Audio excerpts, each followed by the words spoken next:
ಇದು ಒಂದು requested video. ಚಂದ್ರಗ್ರಹಣ ನಾಳೆ ಇರೋದ್ರಿಂದ ನಾಳೆ ದಿವಸ ವರಮಹಾಲಕ್ಷ್ಮಿ ವ್ರತವನ್ನ ಮಾಡ್ಬೋದಾ ಮಾಡಬಾರ್ದಾ ಅಂತ ಕೇಳಿದ್ರಿ. ಅದಕ್ಕೋಸ್ಕರ ಈ ವಿಡಿಯೋ ಮೂಲಕ ತಿಳಿಸ್ತಾ ಇದ್ದೀನಿ. ಇವತ್ತಿನ ವಿಡಿಯೋದಲ್ಲಿ ಈಗಾಗಲೇ ಸ್ವಲ್ಪ ಜನ 21ನೇ ತಾರೀಕು ವರಮಹಾಲಕ್ಷ್ಮಿ ಹಬ್ಬವನ್ನು ಮಾಡಿದ್ದೀರಾ. ಇನ್ನೂ ಕೆಲವರು ಇದೇ 28ನೇ ತಾರೀಕು ವರಮಹಾಲಕ್ಷ್ಮಿ ವ್ರತವನ್ನು ಮಾಡೋರಿರ್ತಾರೆ.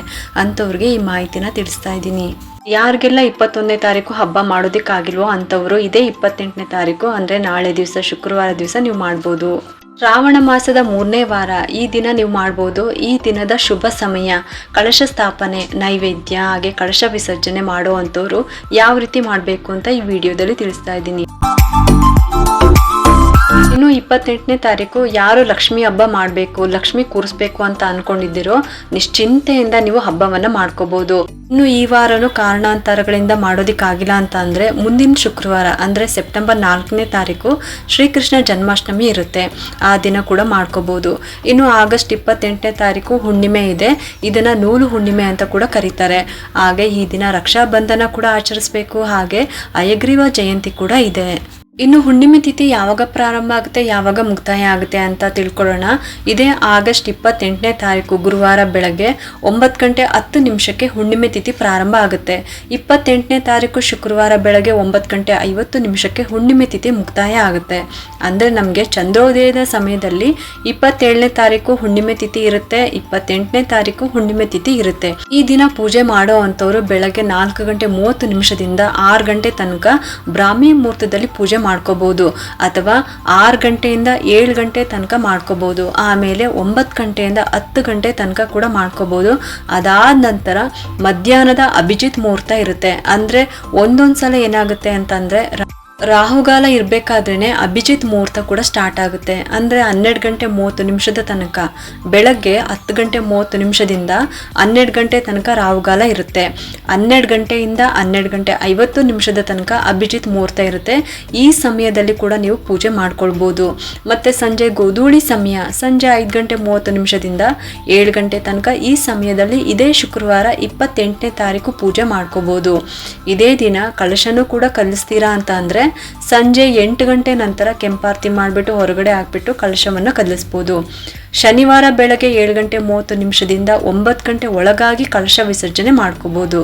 ವರಮಹಾಲಕ್ಷ್ಮಿಯ ಸಂಪೂರ್ಣ ವಿಸರ್ಜನೆ ಮಾಡ್ಕೋಬಹುದು ಶನಿವಾರ ಬೆಳಗ್ಗೆ. ಇನ್ನು ನೀವು ಭಾನುವಾರ ವಿಸರ್ಜನೆ ಮಾಡ್ತೀರಾ ಅಂತ ಅಂದ್ರೆ ಶ್ರಾವಣ ಶನಿವಾರ ರಾತ್ರಿ 8 ಗಂಟೆ ನಂತರ ಕಲಶವನ್ನ ಕಲಿಸ್ಬಿಟ್ಟು ಭಾನುವಾರ ಬೆಳಗ್ಗೆ ಅದೆಲ್ಲ ಕೂಡ ಅಷ್ಟೇನೆ 8 ಗಂಟೆ ಒಳಗಾಗಿ ಕಲಶ ವಿಸರ್ಜನೆ ಮಾಡ್ಕೋಬೇಕು. ಇಲ್ಲ ಅಂತಂದ್ರೆ 10 ಗಂಟೆ ನಂತರ ಕಲಶ ವಿಸರ್ಜನೆಯನ್ನ ಮಾಡ್ಬೋದು.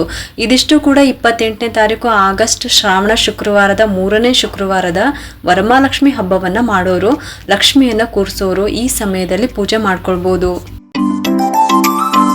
ಇದೇ ಶುಕ್ರವಾರ 28ನೇ ತಾರೀಕು ಅಂದ್ರೆ ನಾಳೆ ದಿವಸ ಹುಣ್ಣಿಮೆ ಇರುತ್ತೆ. ಹಾಗಾಗಿ ಚಂದ್ರಗ್ರಹಣ ಇರೋದ್ರಿಂದ ಯಾವ ರೀತಿ ಪೂಜೆ ಮಾಡಬೇಕು ಅಂತಾನೂ ಕೂಡ ತಿಳಿಸ್ತಾ ಇದ್ದೀನಿ.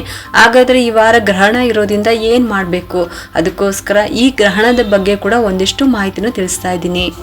ಈ ದಿನ ಚಂದ್ರಗ್ರಹಣ ಇದೆ. ಯಾವ ಸಮಯದಲ್ಲಿದೆ, ಯಾವಾಗ ಶುರು ಆಗ್ತಾ ಇದೆ ಅಂತ ಅಂದ್ರೆ 27ನೇ ತಾರೀಕು ಗುರುವಾರ ರಾತ್ರಿ 9:20 ಬೆಳಗಿನ ಜಾವ ಅಂದ್ರೆ 28ನೇ ತಾರೀಕು ಬೆಳಗ್ಗೆ 1:50 ತನಕ ಗ್ರಹಣದ ಸಮಯ ಇರುತ್ತೆ. ಅಂದ್ರೆ ಹೆಚ್ಚು ಕಮ್ಮಿ 3:25 ಕಾಲ ಗ್ರಹಣದ ಸಮಯ ಇರುತ್ತೆ.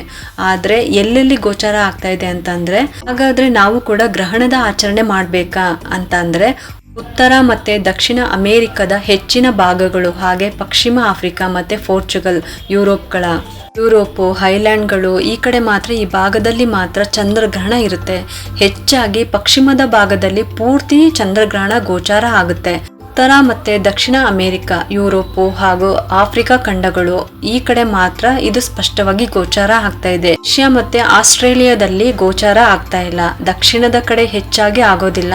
ಹಂಗಾಗಿ ಭಾರತದಲ್ಲಿ ಚಂದ್ರಗ್ರಹಣದ ಗೋಚಾರನೂ ಇಲ್ಲ, ಅದರ ಆಚರಣೆ ಕೂಡ ಮಾಡೋಂಗಿಲ್ಲ. ನೀವು ನಿಶ್ಚಿಂತೆಯಾಗಿ ನಾಳೆ ದಿವಸ ವರಮಹಾಲಕ್ಷ್ಮಿ ವ್ರತವನ್ನ ನೀವು ಮಾಡ್ಕೋಬಹುದು. ಇನ್ನು ಇದೇ ದಿನ ರಕ್ಷಾಬಂಧನ ಆಚರಿಸುವಂಥವ್ರು, ರಾಖಿ ಕಟ್ಟುವಂಥವ್ರು ಕೂಡ ಬೆಳಗ್ಗೆ 5:20 9:50 ತನಕ ಒಳ್ಳೆ ಸಮಯ ಇರುತ್ತೆ. ಈ ಸಮಯದಲ್ಲಿ ರಾಖಿ ಕಟ್ಬೋದು. ಹೇಗಿದ್ರು ಬೆಳಗ್ಗೆನೆ ಪೂಜೆ ಎಲ್ಲ ಮುಗ್ದಿರುತ್ತೆ. ಹಾಗಾಗಿ ಅಣ್ಣ ತಮ್ಮಂದಿರನ್ನ ಕರೆದ್ಬಿಟ್ಟು ಕೂರಿಸಿ ರಾಖಿ ಕಟ್ಬೋದು.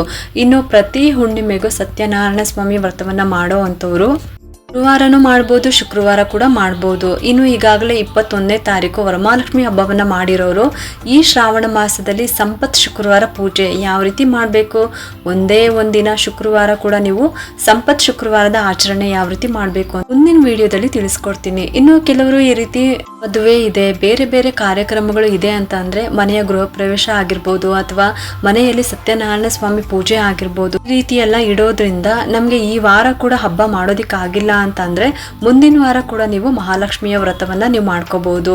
ಅಂತವರು ಸೆಪ್ಟೆಂಬರ್ 4ನೇ ತಾರೀಕು ಶ್ರೀಕೃಷ್ಣ ಜನ್ಮಾಷ್ಟಮಿ ಇರುತ್ತೆ, ಆ ದಿನ ಕೂಡ ನೀವು ಮಾಡ್ಕೊಳ್ಬಹುದು. ಈ ದಿನನೂ ಆಗಿಲ್ಲ ಅಂತ ಅಂದ್ರೆ ಮತ್ತೆ ದೀಪಾವಳಿ ಅಮಾವಾಸ್ಯೆಗೆ ಮಾಡ್ಕೋಬೇಕಾಗುತ್ತೆ. ಹಾಗಾಗಿ ಯಾರಿಗೆಲ್ಲ ಸಾಧ್ಯ ಆಗುತ್ತೋ ನೀವು ನಾಳೆ ದಿವಸ ಮಾಡ್ಕೊಳ್ಳಿ.